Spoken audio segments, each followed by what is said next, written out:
Buongiorno a tutti, apriamo questo Consiglio Comunale convocato in seduta straordinaria per venerdì 31/7/2015 alle ore 14 e all'ordine del giorno abbiamo 4 voci, sostanzialmente diciamo, la voce che andava approvata entro oggi è la verifica della salvaguardia degli equilibri di bilancio. Poi è chiaro che avendo il Consiglio convocato abbiamo anche sistemato altre cose e chiedo al segretario di svolgere il consueto appello.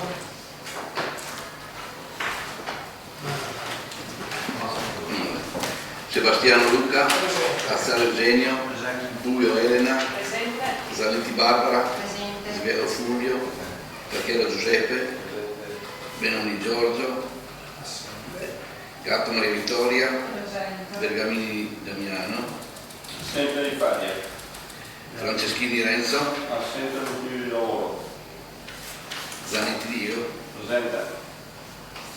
Bene, constatato il numero legale, apriamo la seduta consigliare. Come dicevo prima, abbiamo 4 voci ma tutto ruota attorno appunto alla delibera numero 3. Le altre sono delibere appunto che, visto che avevamo il Consiglio disponibile, abbiamo deciso di portare e le prime 2 sono propedeutiche all'approvazione della terza. Allora, il primo argomento abbiamo riconoscimento della legittimità del debito fuori bilancio ai sensi dell'articolo 194, decreto legislativo 267/2000, a seguito di sentenza TAR del Veneto.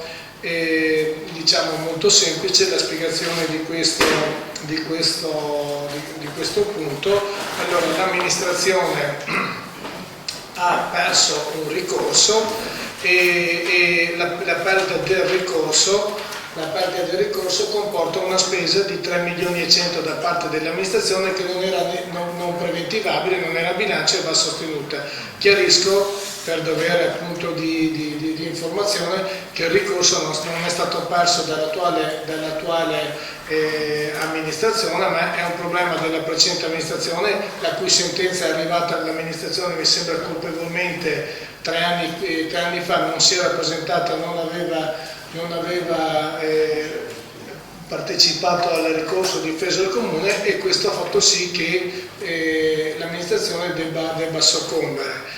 Per cui diciamo è un debito che noi portiamo in quanto come continuità dell'amministrazione, ma che però ci tengo a precisarlo, non è un debito che noi ci sentiamo in nessuna maniera coinvolti o colpevoli.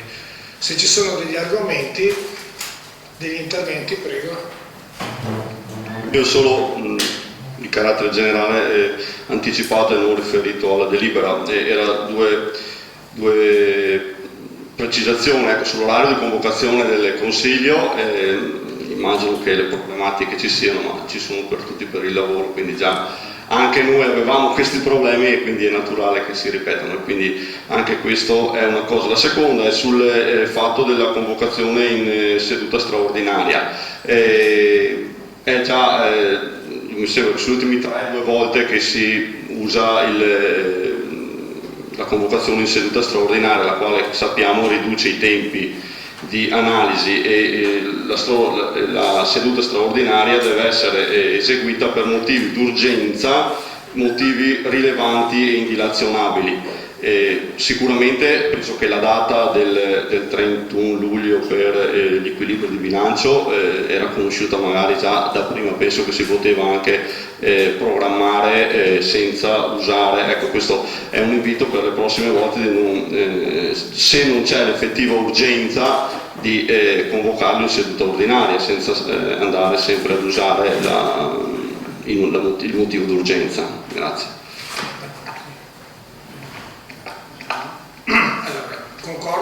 Concordo sul discorso sia dell'orario seduta straordinaria. È chiaro che noi dobbiamo comunque far quadrare i tempi, far quadrare le modalità di convocazioni. Volevamo portare altre delibere che poi non sono state preparate, motivo per cui abbiamo ritardato la convocazione. Poi, proprio perché siamo in piena estate, ma e che abbiamo parecchi problemi lavorativi e occupazionali, specialmente la sera, abbiamo adoperato questo orario. Ma io ci tengo, siccome l'ho fatto notare anche dai banchi dell'opposizione, a che i consigli vengano fatti al di fuori dell'orario lavorativo, però noi siamo in piena estate e tu capisci benissimo cosa vuol dire piena estate. Era un po' di come torniamo alla normalità, io ci tengo che appunto venga fatto alla sera. Questo era per dar modo a chi opera, e noi abbiamo parecchie persone e con attività inerenti al turismo, insomma, di non perdere giornate di lavoro. Per cui di questo mi scuso, lo so, sono consapevole, però abbiamo anche da cercare di collimare le esigenze di tutti. Prego.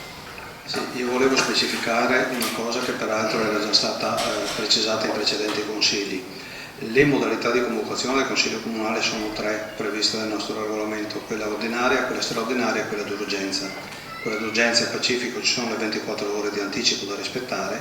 Fra la ordinaria e la straordinaria, pur essendo rimasti i termini nel regolamento, l'unica differenza che si mutua ancora dal vecchio testo unico della legge comunale e provinciale è questa: l'ordinaria riguarda le sessioni di bilancio, la straordinaria riguarda tutto il resto. Quindi il termine straordinaria non vuol dire qualcosa di eccezionale, vuol dire che siamo in una situazione in cui trattiamo argomenti che non sono questione di bilancio relativamente all'approvazione del bilancio preventivo e al conto consuntivo o rendiconto, che dir si voglia. Quindi non c'è straordinarietà nel senso tecnico del termine, ma la straordinaria è prevista ed è rimasta nei regolamenti a menzione della vecchia legge comunale e provinciale, e per questo motivo l'abbiamo mantenuta. Va bene, se non ci sono altre richieste di intervento, direi di passare alla votazione. Quanti sono favorevoli? Astenuti? Astenuti 1, contrario nessuno. Votiamo per l'immediata esecutività. Quanti sono favorevoli? Astenuti 1, contrario nessuno. Passiamo alla seconda voce dell'ordine del giorno: ratifica deliberazione giunta comunale numero 133 del 16/7/2015 avente per oggetto variazione d'urgenza al bilancio di previsione dell'esercizio finanziario 2015. Espone l'argomento il vice sindaco Azzali. Allora, con delibera del 13 luglio, quindi una quindicina di giorni fa, sono state assunte alcune variazioni di bilancio che riguardano sia l'entrata che la spesa.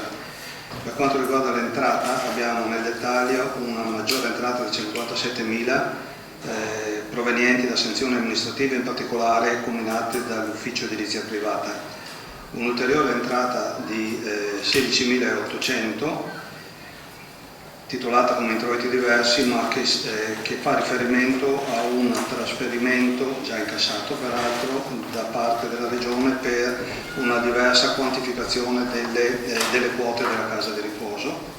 E dopo, come termini significativi, abbiamo una maggiore entrata di 34.760 ancora per la casa di riposo, per un'accertata differenza del numero di posti letto che ci è arrivata. Dopodiché, in termini di spesa, o meglio di minore spesa, abbiamo un 50.000 euro per una diversa quantificazione dell'IRAP dei dipendenti. Abbiamo una previsione, visto che c'era la disponibilità di 45.000 euro per spese per prestazione di servizi nel caso in cui ne avessimo bisogno. Abbiamo una spesa di 30.000 euro per le ulteriori 2 casse ordinate per il parcheggio. E abbiamo una previsione di spesa richiestaci dall'ufficio tecnico in qualità di direzione lavori della casa di riposo di 51.000 euro, che serviranno per implementare il preventivo di spesa per l'ascensore e per una piccola perizia di spesa di 10-15.000 euro. L'ultima voce significativa è di 31.620 euro che proviene da una ipotesi di preventivo per la sistemazione agli impianti sportivi delle greghe della casetta ex biglietteria piuttosto che simil bar attualmente veramente malconce. Questa è la sostanza della relazione del bilancio. Non c'era l'urgenza di farla immediatamente perché, come sapete, abbiamo 60 giorni di tempo per ratificare, ma visto che c'era il Consiglio convocato obbligatoriamente per l'equilibrio del bilancio, abbiamo inserito questa variazione. Bene, se ci sono delle richieste di intervento, prego. Sì, mi sono appuntato alcune parti di questa variazione che avevo già visto in sede di conferenza di capigruppo con il capogruppo Gatto, e volevo chiedere su tre punti alcune precisazioni. I 45.000 euro di maggior previsione di spesa di prestazione di servizi sono sempre riferiti eventualmente anche a un capitolo dove possono attingere spese di avvocati o di... Può essere un incarico a una ditta esterna per un servizio o una fornitura di un servizio, piuttosto che a un incarico a legali per questione di causa. Insomma. Ok. I 30.000 euro per l'acquisto delle macchine del parcheggio, ma volevo aprire quello che ormai è stato un po' un dibattito, e mi erano solo per capire effettivamente allora, la necessità di altre due macchine l'abbiamo vista tutti. Volevo capire se la mancanza di queste due macchine è una carenza progettuale, nel senso chi ha redatto la progettazione e studiato la movimentazione e il carico e scarico di quel parcheggio aveva previsto solo due macchine e quindi è una carenza progettuale che poi in sede di utilizzo se ne è vista la mancanza, o se in sede progettuale era stata preventivata ma si è pensato in prima sede di necessitare di solo due, e vista l'altra che viene di conseguenza, vista la possibilità di un momento di rodaggio, se non valeva la pena magari, visto che i tempi si protraevano, di iniziare a farlo verso magari la stagione che andava a finire per poi partire in modo più diciamo, preparato con la nuova stagione. E la terza è riferita alla possibilità di sistemazione del chiosco delle greghe, quello lì diciamo che Biglietteria. sì, quello lì già costruito, diciamo, giusto, dove penso poi è per l'utilizzo come bar, come servizio degli impianti sportivi, che verrà dato, immagino, poi una volta eseguito in gestione. La mia domanda: a chi gestisce gli impianti? Questa è una domanda. Questi sono i tre punti che avevo rilevato. Allora, l'impianto progettuale per le casse del parcheggio era stato previsto con due casse perché il parametro di riferimento era i parcheggi che ci sono a Verona, per esempio quello che c'è al Tribunale di Verona, che ha due casse e ha gli identici posti, gli identici stalli di quello nostro qua della Marra. Quindi si era partiti con la progettazione di due casse. Si è visto nell'utilizzo che l'uscita degli utenti del parcheggio alla Zise è più concentrata rispetto a quella che avviene a Verona, per cui si è ritenuto utile dotarsi di ulteriori due casse, una delle quali peraltro a riserva per eventuali guasti o fermi macchine dovuti a una serie di accidenti, e un'altra per diminuire le code che si stavano formando.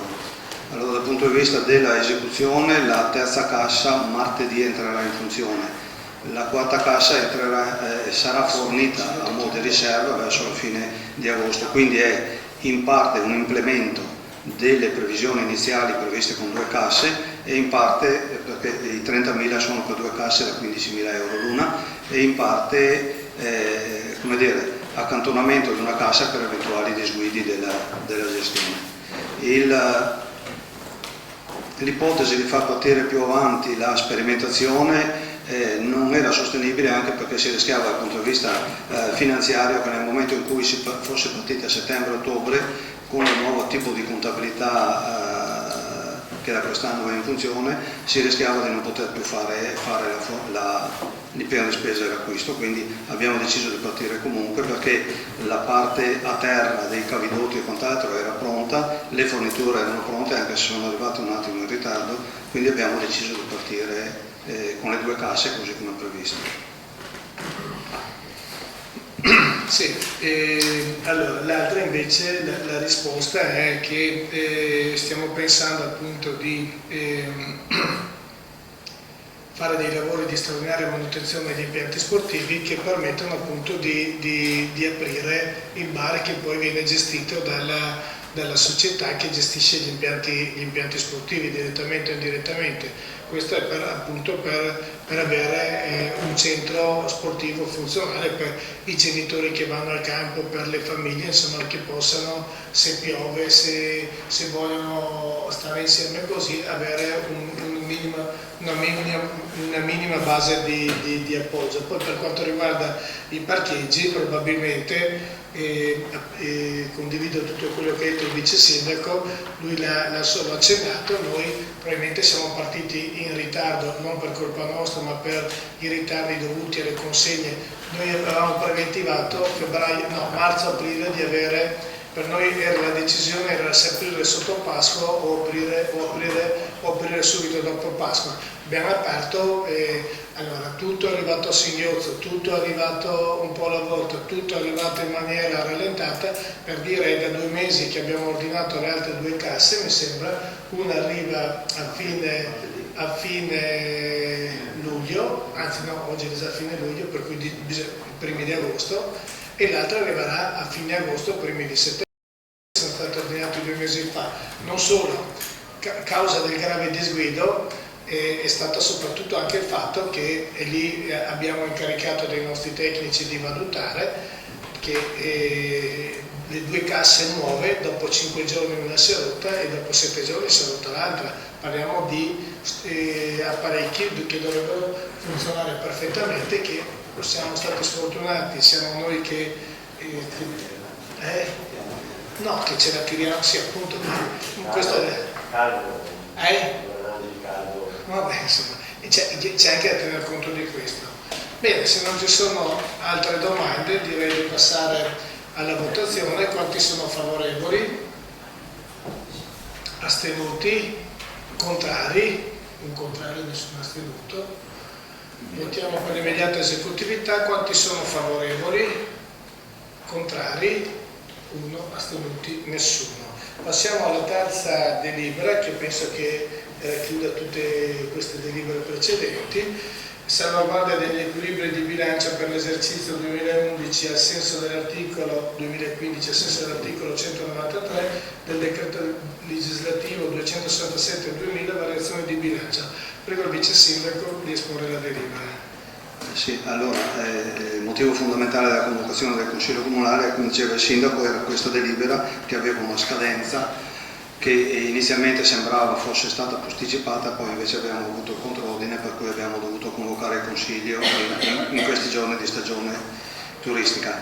La delibera dichiara nella sostanza che ci sono gli equilibri di bilancio, anche perché rispetto alla data di approvazione del bilancio preventivo non sono passati molti mesi, per cui è quasi logico che gli equilibri ci siano. All'interno di questa delibera è stata inserita anche una ulteriore piccola variazione per altre esigenze sia in entrata sia in uscita, di cui do un attimo conto. C'è un'ulteriore previsione da sanzioni amministrative per violazione del regolamento già accertate ed incassate di ulteriori 22.020, e queste sono sia dell'ufficio edilizia sia della polizia municipale. C'è un ulteriore introito di 11.876 che è la sommatoria di una serie di piccoli introiti per contravvenzioni diverse alla regolamentazione. C'è poi prevista una spesa, ecco, questo forse è il punto interessante di questa e qualificante anche di questa variante, è una spesa che tecnicamente è iscritta come manutenzione e funzionamento degli uffici di polizia municipale. In sostanza è una spesa di 9.600 euro per l'acquisto di un'apparecchiatura e del relativo software che sia in grado nell'arco di 0,20 secondi, quindi 2 decimi di secondo, di fotografare le targhe delle auto che stanno passando e immediatamente collegata al software dare la situazione della macchina, o meglio dire della targa, per la verifica se è una targa confiscata, se è una targa sospetta, se è una targa di una macchina rubata e quant'altro. E contemporaneamente, se uno di questi casi si dovesse verificare rispetto a quella targa, la comunicazione parte direttamente con una convenzione che stiamo stipulando con il comando dei carabinieri per la segnalazione ai carabinieri per le attività di competenza. Quindi questo credo che sia un salto qualificante per la sicurezza dei cittadini e per la manutenzione del buon ordine.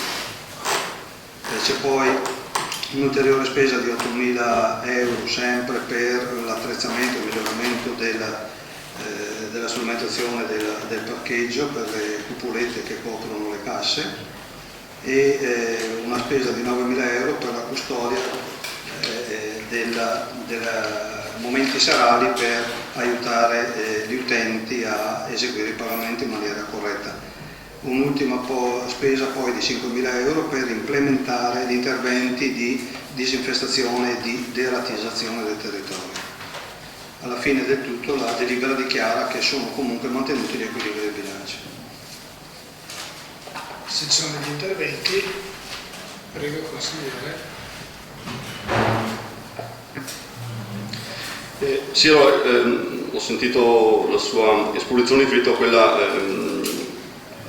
è una macchina che viene dotata ai vigili, da quello che ho capito, è una cosa non fissa, anche nei momenti Può essere montata sull'automobile, essere montata su 3 piedi, essere tenuta a mano. Fa parte dell'utilizzo di servizio che hanno quando escono. È un nuovo servizio di cui dotiamo la Polizia Municipale. Le altre due cose che riguardano comunque sempre il parcheggio, il fatto della protezione delle casse, penso che sia anche una delle cause, non era penso una battuta quella del consigliere Pacchera quando parlava del caldo, perché effettivamente in stagioni come queste, ma anche il caldo, perché essendoci dentro elementi, quindi una è la cosa che magari ci si poteva anche in sede progettuale, ribadisco questo aspetto, averla prevista. E il fatto dopo dei 9.000 euro per il personale, da quello che ho capito, che aiuti le persone a rendere più veloce anche lì, non so, adesso la presenza di 1 o 2 persone, specialmente nei periodi serali e durante il periodo del mercato, per aiutare le persone a pagare, perché purtroppo si sta rilevando che nel momento in cui uno arriva è smarrito nonostante tutte le indicazioni e gli errori che combina sono diversi, dall'infilare il ticket dove deve infilare la moneta e viceversa, quindi si creano speriamo che questo faciliti comunque questo ingranaggio che un po' è rilento. E comunque è sulla linea di tutti gli altri parcheggi privati esistenti sul territorio. Va bene, se non ci sono altre richieste direi di passare, richieste di intervento, direi di passare alla votazione. Quanti sono favorevoli? Contrari? 1, astenuto? Nessuno. Votiamo per l'immediata esecutività. Favorevoli? Contrari? 1, astenuti? Nessuno. La quarta delibera all'ordine del giorno riguarda la Convenzione per la costituzione e il funzionamento del Consiglio di bacino di Verona Nord afferente al servizio di gestione integrata dei rifiuti urbani nel territorio regionale, in conformità all'articolo 30 del decreto legislativo 18 agosto 2000 numero 267, testo unico delle leggi sull'ordinamento degli enti locali e in applicazione della legge regionale numero 52 del 31/12/2012 eccetera eccetera. Penso che il titolo sia più lungo dell'oggetto della delibera, come mi ha detto il segretario, che il Verona Nord è passato da 36 comuni a 52 e questo implica una riapprovazione da parte del Consiglio per quanto riguarda il regolamento. Può essere anche più preciso di me il vice sindaco, ma sostanzialmente questo è l'oggetto del...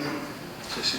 La delibera parte da 2 presupposti, uno è quello che accennava il sindaco, ma ancora prima un presupposto normativo che ha previsto la impossibilità da parte delle amministrazioni locali locali di unirsi in consorzi, per cui il vecchio consorzio Verona 2, così come istituito e vigente, non poteva più resistere com'era.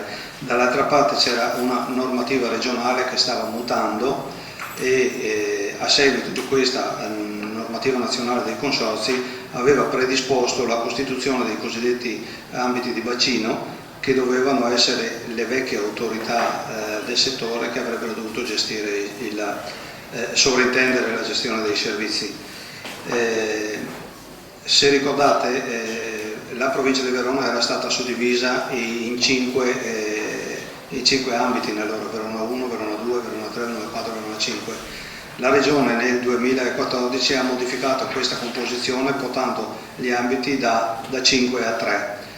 È successo che una serie, di cui noi eravamo Verona 2 naturalmente, con una quarantina di comuni associati, sostanzialmente nella zona ovest della provincia, ed erano tutti serviti dalla ditta Serite, che aveva vinto l'appalto 11 anni fa. Questa suddivisione non piaceva a una serie di amministrazioni dell'est veronese in particolare, che avevano per loro conto fatto appalti e convenzioni con la Serite. Volevano, senza falsa modestia, entrare nel consorzio Verona 2 perché era quello che funzionava meglio rispetto agli altri. Per cui c'è stata una serie di andare e vieni di normative, di richieste, di delibere dei vari consigli di tutti i comuni del Verona Est, fin tanto che la Regione ha modificato la sua delibera del 14 facendola nella primavera di quest'anno, modificando la composizione degli ambiti, stabilendo che ci sarà un ambito nord che comprende i 57 comuni che diceva il sindaco, un ambito centro che comprende solo il comune di Verona e un ambito sud che comprende tutto il resto di Israele. Stabilita questa cosa, bisogna formalizzare una convenzione per la costituzione dell'autorità del bacino, che è costituita dall'assemblea dei sindaci dei 57 comuni. Il parere sullo schema di convenzione da parte dell'assemblea dei sindaci è già stato dato in maniera favorevole. La Regione ci sollecita anzi tutti i comuni, perché c'era tempo, 90 giorni per farlo, il tempo è ampiamente scaduto, quindi siamo arrivati in Consiglio. Ricordo che l'anno scorso siamo arrivati in Consiglio con una convenzione molto simile a questa, cambiava solo in sostanza il numero dei comuni aderenti. Se ci sono delle richieste di intervento, diversamente passiamo alla votazione. Quanti sono favorevoli? Astenuti? 1, contrari nessuno. Votiamo per l'immediata esecutività. Quanti sono favorevoli? Astenuti 1, contrari nessuno. E abbiamo appunto esaurito gli argomenti all'ordine del giorno e entro breve, come vi dicevo, avremo un altro consiglio, però insomma cercheremo di convocarlo tenendo conto delle esigenze lavorative, magari un orario extra lavorativo. Vi ringrazio per partecipare.